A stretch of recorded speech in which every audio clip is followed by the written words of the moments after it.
Welcome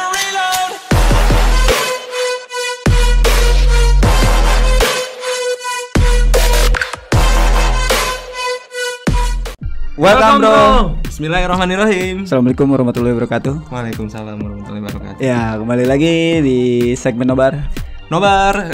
Mungkin di video sebelumnya kita ada olahraga unik Pak. Iya, betul. Kalau sekarang lebih menjerumus ke ekstrim. Ini ekstrim semua nih. Betul. Pokoknya dari awal sebelum kita mau tayangkan dan kita mau jelaskan olahraga ekstrim ini, harap buat kalian dilarang untuk meniru maupun mencontoh. Terkecuali apa Pak? Kecuali kalian didampingi oleh orang-orang yang profesional dalam bidangnya. Betul. Kayak gitu. Kalau saya sih nggak mungkin Pak, nyali saya nggak ada. Nah, kalian penasaran kan videonya kayak gimana? Pantengin terus. Langsung aja kita mulai yang pertama. Yang satu elevator surfing. Elevator surfing ini berselancar di lift. Kayak gitu. Jadi juga dikenal sebagai lift selancar. Adalah kegiatan yang melibatkan naik di atas lift. Tidak jarang aktivitas ini juga melibatkan lompat di antara lift yang bergerak kayak gitu guys. Meskipun sebagian besar peselancar lift menganggap ini tidak bijaksana dan berbahaya. Betul. Jadi dia sendiri pelakunya menganggap ini ya berbahaya. Ekstrim. Berbahaya. Tapi dilakuin juga. Ya itulah bedanya orang-orang luar negeri. Betul. Sama orang dalam negeri seperti kita. Iya, jadi dia gitu. nyalinya lebih tinggi ya. Lebih tinggi. Seakan-akan nyawanya bukan hanya 1-2. Ya. Olahraga ini dilakukan dengan cara melompat dari atas satu ke atas ruang lift. Yang lainnya ketika kedua lift sedang bergerak tuh, bayangin Pak. Kalau saya sebenarnya gini ya, jangankan olahraga ekstrim seperti ini. Ketika saya main-main ke mall gitu Pak, saya padahal pegangan masuk lift aja itu udah pusing Pak. Udah mabok Pak, udah puyeng. Anjing masuk lift mabok. Iya, kalau saya mah per-peran aja ya. Apalagi olahraga ekstrim seperti ini. Berarti bawa antimo dong. Oh, diperjelas sih. Olahraga ini tergolong ilegal, pantas. Iya, ilegal pastinya. Iya. Kalau ketahuan yang punya gedung habis dia melo-melin. Dan tak jarang memakan korban nyawa seseorang pelaku olahraga ini. Ini sangat-sangat wajar Pak memang. Ya di luar berbahaya, membahayakan diri sendiri juga sih Pak.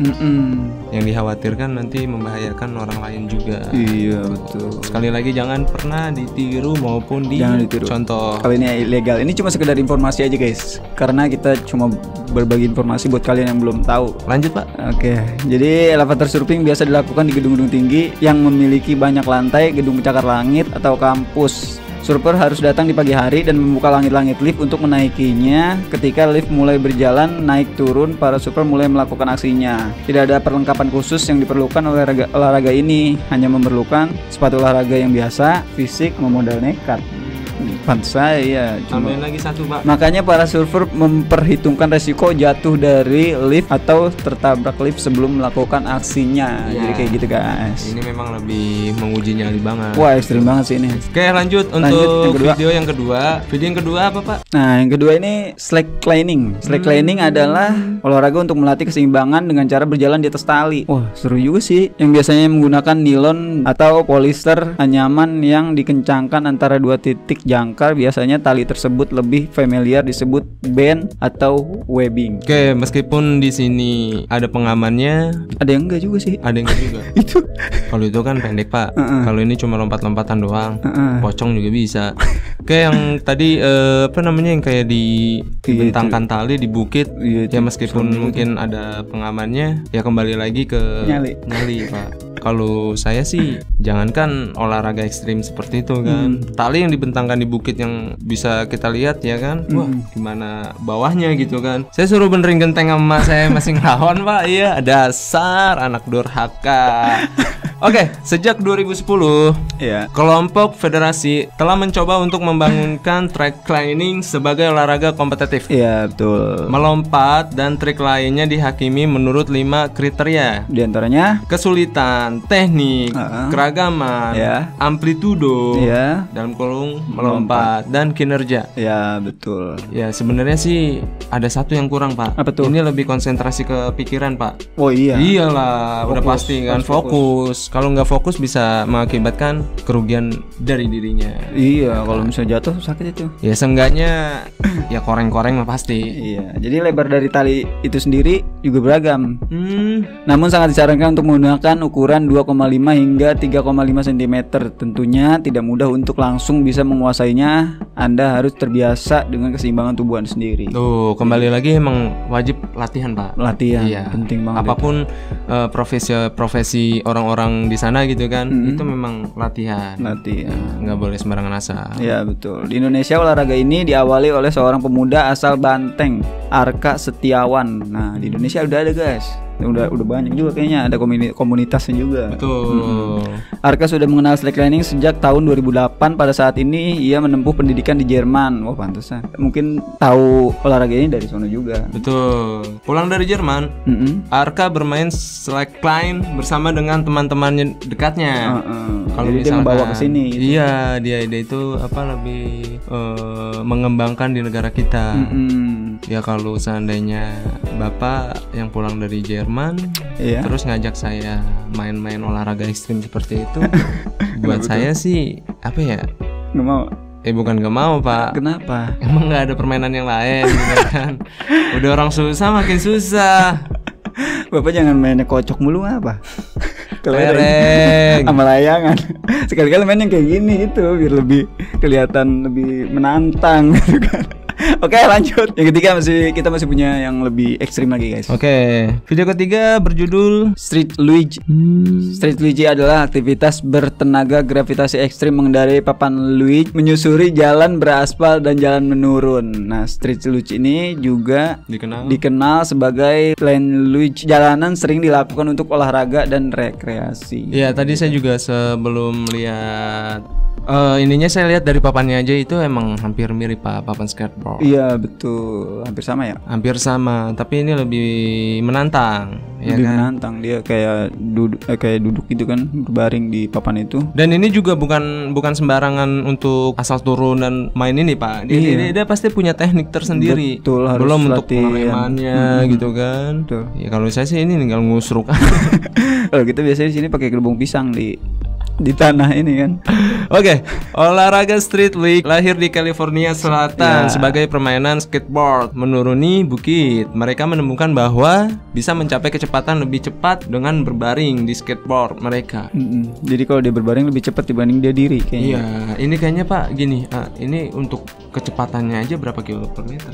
Nah, ini kecepatannya kayaknya sih bisa sampai 50 km per jam. Iya, bahaya juga sih, ya kan. Sekali lagi jangan pernah ditiru. Oke, Pak, ini diciptakan pada tahun berapa, Pak? Pada tahun 1975.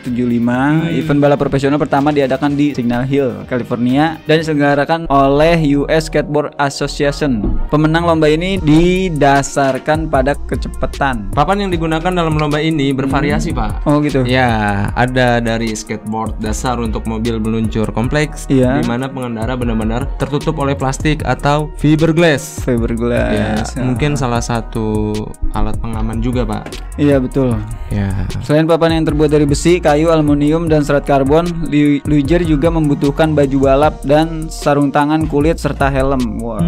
Jadi harus pakai perlengkapan yang ini juga. Ya. Nggak salah-salah. Kayak GP, motor GP. Iya betul. Kalau nggak pakai peralatan gitu, dia kalau jatuh repot. Soalnya kecepatannya lumayan tinggi, Pak.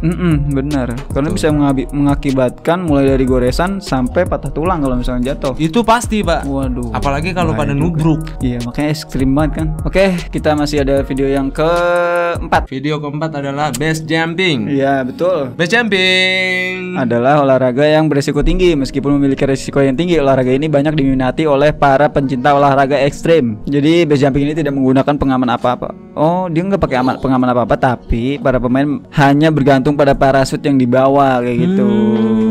Jadi mengandalkan hanya sebuah parasut, Pak. Benar. Jadi dia cuma pakai parasut. Kembali lagi ke teknik, Pak. Iya. Jadi nggak asal terbang, dia nggak asal jatuh. Iya, dia harus mempunyai feeling durasi. Kapan nih parasut bakalan dibuka gitu kan? Agar dia juga kalau misalkan terlambat buka itu bahaya buat dia, Pak. Mengakibatkan fatal. Oke, olahraga ini sangat cocok untuk Anda yang tinggal di daerah perkotaan, khususnya di Jakarta. Ya, betul. Jakarta. Di Jakarta kan banyak gedung-gedung tinggi tuh. Iya. Lompat dari atas itu.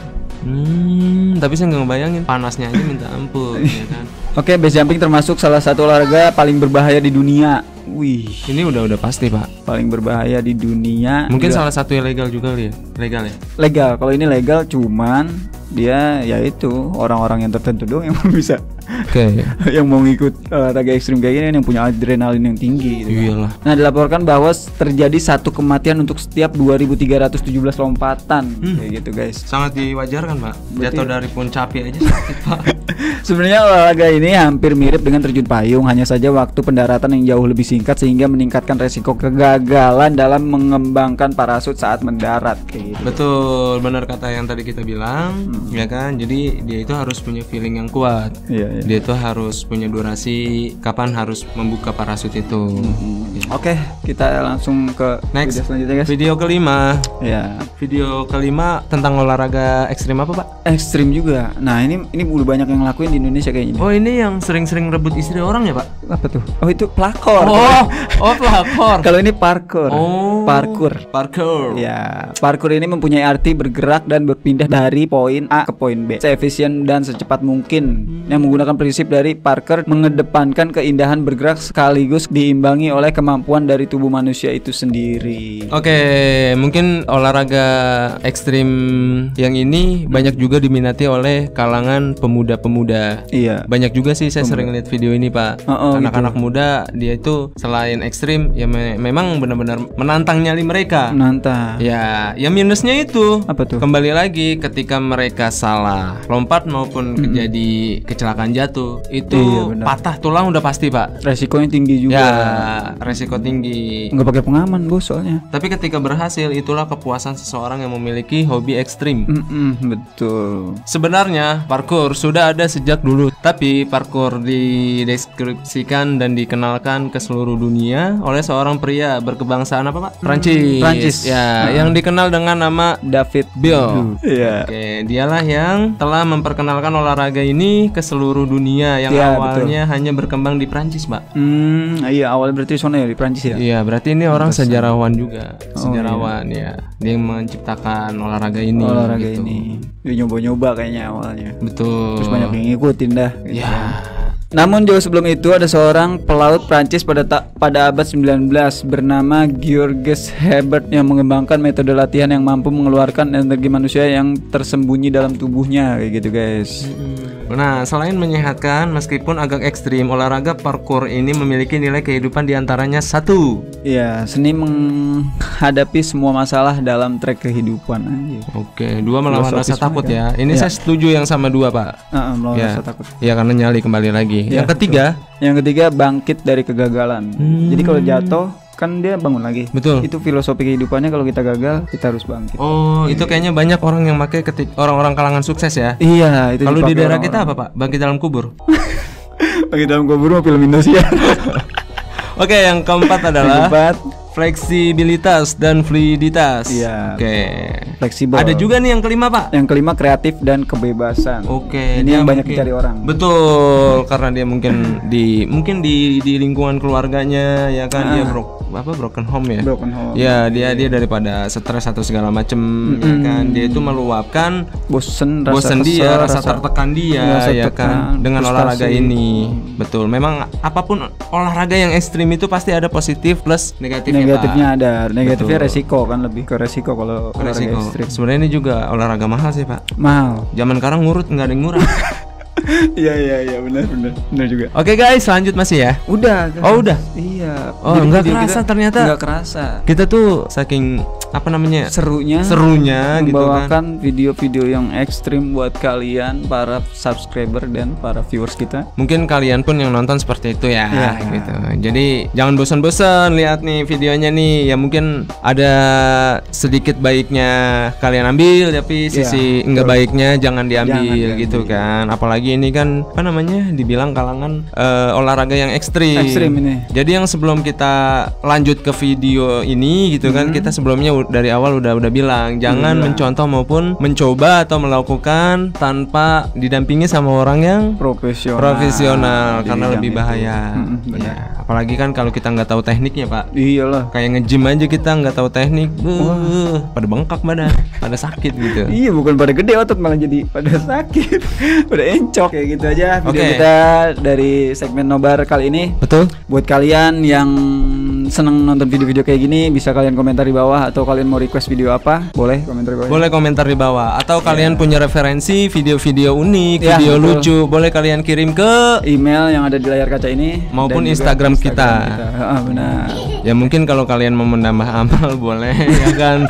Oke, terima kasih sebelumnya. Mohon maaf jika informasi kita ada yang salah, ada yang kurang ya kan, maupun dari pembicaraan kita ada yang kurang baik. Iya, betul. Yang namanya manusia, kita tidak luput dari kesalahan dan dosa. Betul. Ya kan. Oke. Mudah-mudahan bermanfaat buat kalian. Betul. Thank you. See you next time. Wassalamualaikum warahmatullahi wabarakatuh.